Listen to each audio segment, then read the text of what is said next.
We've been married 71 years, and we were both working at the newspaper, used to be the Herald Examiner, wasn't it? Yes. And Los Angeles Examiner.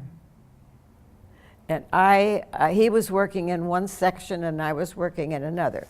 I was secretary to a crank, sat right next to me, and he was working in the Display advertising. He came along with an envelope that I had addressed to Hollywood Brothers on Warner Boulevard. And it should have been just the opposite, Warner Brothers on Hollywood Boulevard. So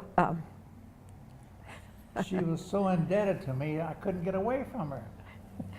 but my boss, who sat right next to me, Oh, would he have been was just furious if he had seen that.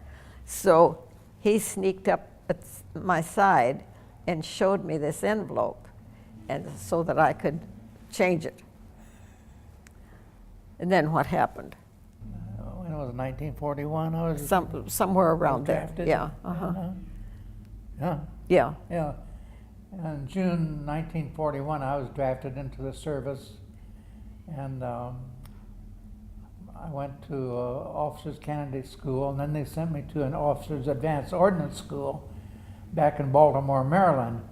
And after I got out of Officers Candidate School, I was given a leave of absence for a while, and enough time for me to go back to Los Angeles, see my parents and family, and my girlfriend Ruth. Well, when I got home, I asked her to marry me and go back to Baltimore with me while I attended school. She accepted, and at that time, blood tests were required here in California in order to get a marriage license, which took about a week or 10 days, and we didn't have that much time, so we decided to go to Yuma. We left early one morning. Her mother and sister and my mother went with us. When we got to Yuma, we drove around a little bit, came upon a pretty little Nazarene church with the pastor's home right next door. We got out of the car, went up to the door and knocked. The pastor came to the door. We told him why we were there and asked him if he would marry us, and also if he would marry us in this church. Well, that seemed to please him very much. So he took us over, opened up the church, and we were married in the church, and his wife came over and played the organ while we were being married. Take care of each other and love each other, and that's about it.